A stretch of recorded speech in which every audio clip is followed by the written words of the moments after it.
Furthermore, there is a misconception that Hindus should not have non-veg. It's misconception.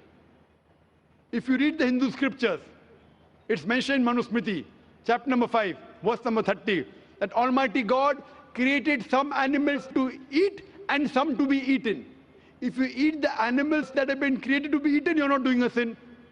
It's mentioned in Manusmriti, chapter number 5, verse number 31, that Almighty God has created some animal for sacrifice. So if you kill the sacrificial animal, you're not doing a sin. It is mentioned in Manusmriti, chapter number 5, verse number 40, that killing in sacrifice is not a sin. There are various references in the Hindu scriptures and the Vedas that the sages and sons, they had non-veg, they even had beef. If you read Mahabharata Anushasan Parv, chapter number 88, you know the story of the Pandavas. You know Pandavas? 5 brothers. The eldest brother Yudhishthir, he asks Bhishma that what should we give in yagna, in puja, so that our ancestors will be satisfied. So Bhishma replies that if you give herbs and shrubs and vegetables, our ancestors will be satisfied for 1 month. If you give fish, for 2 months. If you give meat, for 3 months. If you give hare, rabbit, for 4 months. If you give goat, for 5 months. If you give bacon, for 6 months. If you give birds, for 7 months. If you give deer, 8 months. And the menu continues. If you give buffalo, for 11 months. If you give cow, our ancestors will be satisfied for 1 full year. And if you want your ancestors to be satisfied inexhaustibly, give red meat of goat or a rhinoceros. Who says that? Bhishma to Yudhishthir. The full menu is there. Vegetables, fish, rabbit, goat, everything is there. Buffalo, cow. So even in Hindu scriptures, eating non-veg is permitted. इससे संबंधित सवाल पूछा है, कह रहे हैं मनुस्मृति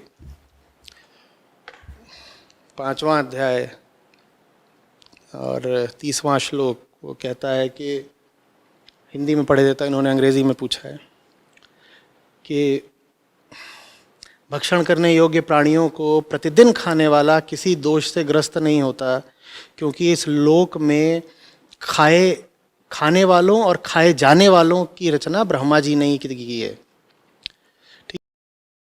ठीक है, एक ही काय को अनुराग श्लोक भेजा, और भी उसके आगे भी है लिखा, यज्ञ के लिए पशुओं का वध करना और उनका मांस भक्षण करना देवोचित कार्य है। फिर लिखा, यज्ञ के अतिरिक्त केवल मांस भक्षण के हेतु पशु का वध करना राक्षसी कर्म है। फिर लिखा है, खरीद कर लाए गए, स्वयं मार कर लाए गए या किसी दूसरे पशु द्वारा मारे गए मांस से देवताओं और पितरों का पूजन करने वाला और उस मांस को खाने वाला व्यक्ति किसी दोष से ग्रस्त नहीं होता। फिर ऐसे ही है सब की ये सब। तो एक ही श्लोक नहीं, इस तरह कई श्लोक हैं। कुछ बातें समझ लो धर्म के बारे में। वैदिक धर्म है तुम्हारा, वैदिक धर्म, ठीक है।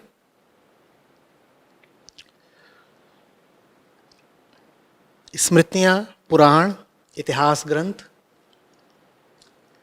ये सब दूसरे दर्जे की पुस्तकें हैं, पहले दर्जे की नहीं, क्योंकि धर्म है तुम्हारा वैदिक। उसके केंद्र में बैठे हुए हैं वेद 4,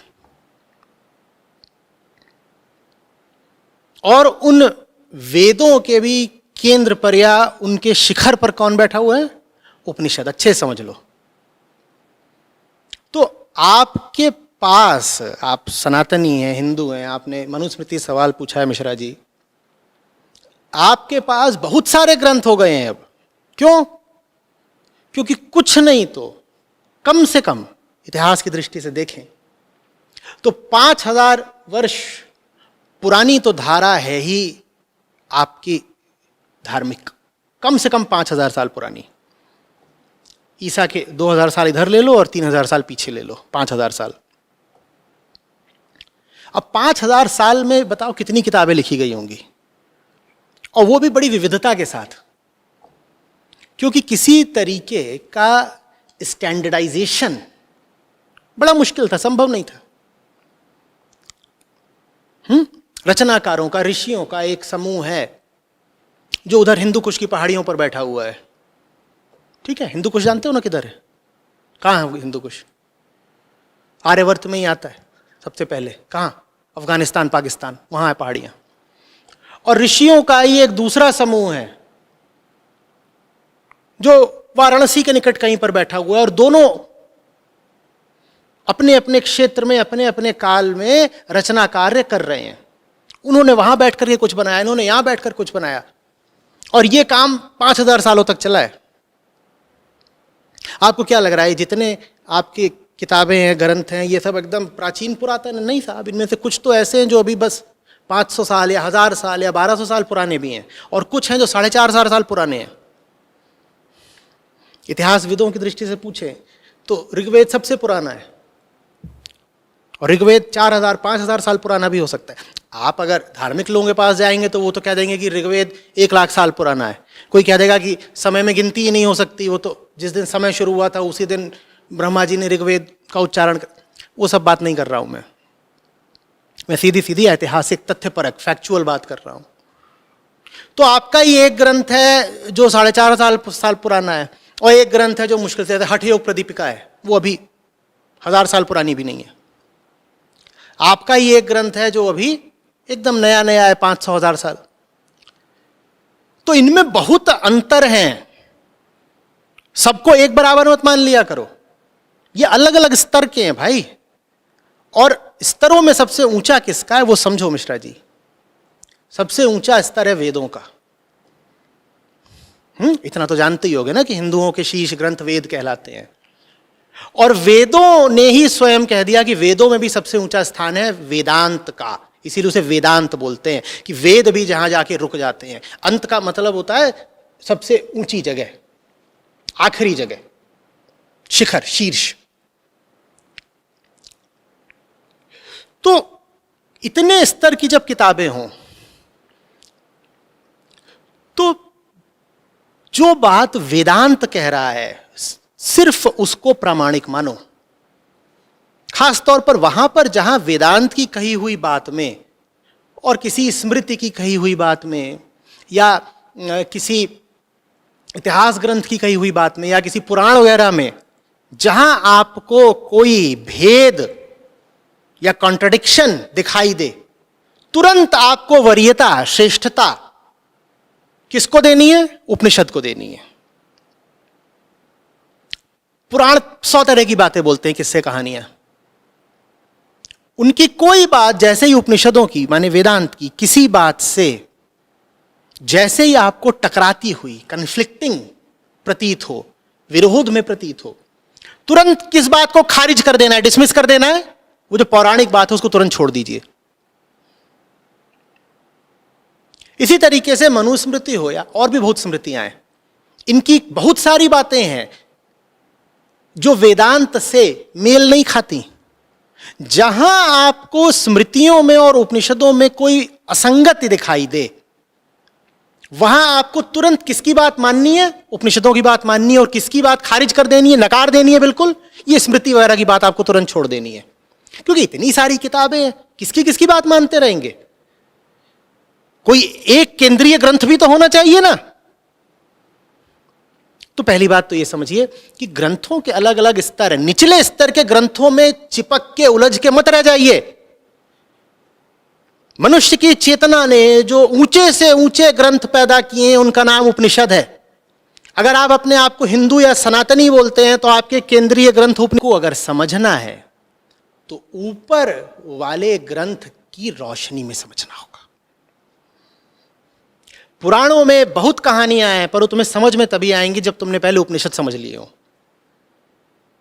लेकिन पुराण में किस्से कहानी है, बड़ा मजा आता है बैठ करके, कथाकार वहां किस्सा बताते हैं। तो फिर भगवान ने कहा कि आहा, और भगवान का आंसू गिरा, वो जाके सीधे उनके अंगूठे पे गिरा, आहा। और वहां नीचे लोग बैठे हुए हैं, बढ़िया मजा आ रहा है, वो पुराण कहानियां सुनाई जा रही हैं, मजा आ रहा है। उन कहानियों का प्रतीकात्मक अर्थ क्या है ये कोई नहीं बताता आपको। बुद्धि पे आपकी जोर पड़े ऐसा कोई काम कोई करता नहीं। तो आपने हिंदू धर्म का मतलब ही यही किस्सा कहानी बना दिया है, जबकि हर उस किस्से का, हर उस आख्यान का अर्थ बहुत दूर तक जाता है। वो अर्थ आपको तब तक समझ में नहीं आएगा जब तक आपने उपनिषद नहीं पढ़े।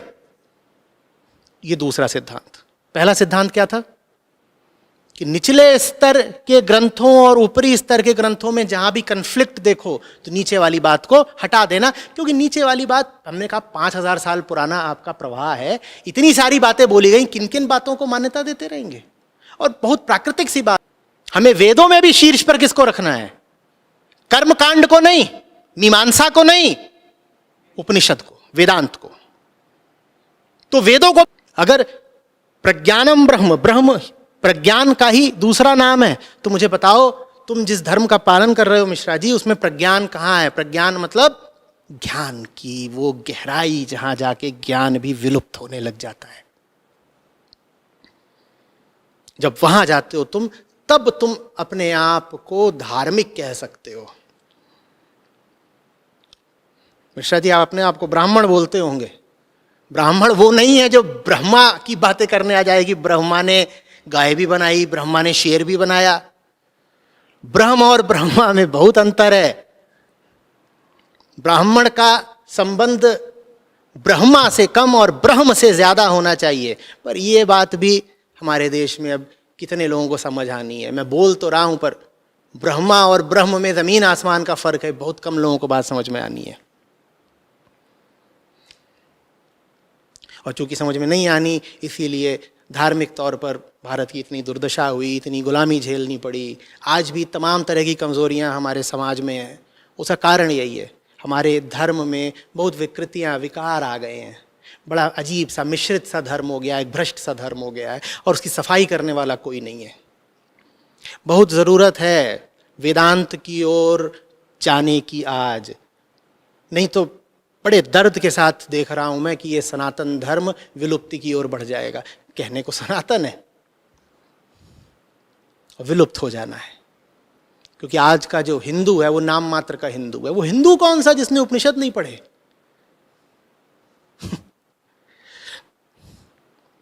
आप अगर भक्तिवादी भी हैं तो मैं आपको विश्वास दिलाता हूं कि भक्ति की धारा का भी उद्गम स्रोत उपनिषदों में ही है।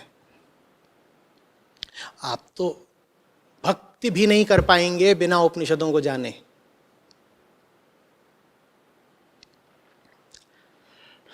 ग्रंथ को किस जगह रखना है, तो जिन चीज़ों ने भारतीय समाज को इतना कमज़ोर किया, ये जाति प्रथा, ये तमाम अन्य तरह की मूढ़ताएं और रूढ़ियाँ, ये हमारे धर्म में कभी आते नहीं। ये इसीलिए आए क्योंकि आपको इधर उधर के तमाम तरीके के ग्रंथों से बड़ा संबंध बनाना है। और मैं कह दूं बृहदारण्यक उपनिषद तो आपसे उच्चारित ही ना हो नाम। मैं कह दूं श्वेताश्वतर तो आपकी जबान ऐंठने लगे नाम ही लेने में। मनुस्मृति आप लेकर के चले आते हैं, जबकि अच्छे से आप जानते हैं कि इस किताब के कारण कितना विभाजन हुआ। चलिए पढ़ लीजिएगा मनुस्मृति। मैं मनुस्मृति के कोई घनघोर विरोध का ठेका लेके नहीं बैठा हूं, पर पहले उपनिषदों को तो समझ लीजिए। एक नंबर का काम एक जगह होता है, वो काम कर लीजिए, फिर आपको दुनिया भर में जो किताब पढ़नी हो पढ़ते रहिएगा। फिर आप ये जो बाकी किताबें हैं, मैं कह रहा हूं उन्हें भी बेहतर समझ पाएंगे। मैंने 2 सिद्धांत दिए थे ना। पहला क्या था? जो किताब जिस तल की है उसको उस तल का सम्मान दो, श्रेष्ठता दो, वरीयता दो। और दूसरा सिद्धांत क्या था? नीचे वाली किताबें भी तुम्हें तभी समझ में आएंगी जब पहले ऊपर वाली समझ में आ गई है। ऊपर वाली वो जो किताब है, एक दफे मैंने कहा था कुंजी है, कुंजी। उपनिषद सब धर्म ग्रंथों को समझने की चाबी हैं। उनको समझ गए तो बाकी सब धर्म ग्रंथों में समझ में आने लग जाएंगे।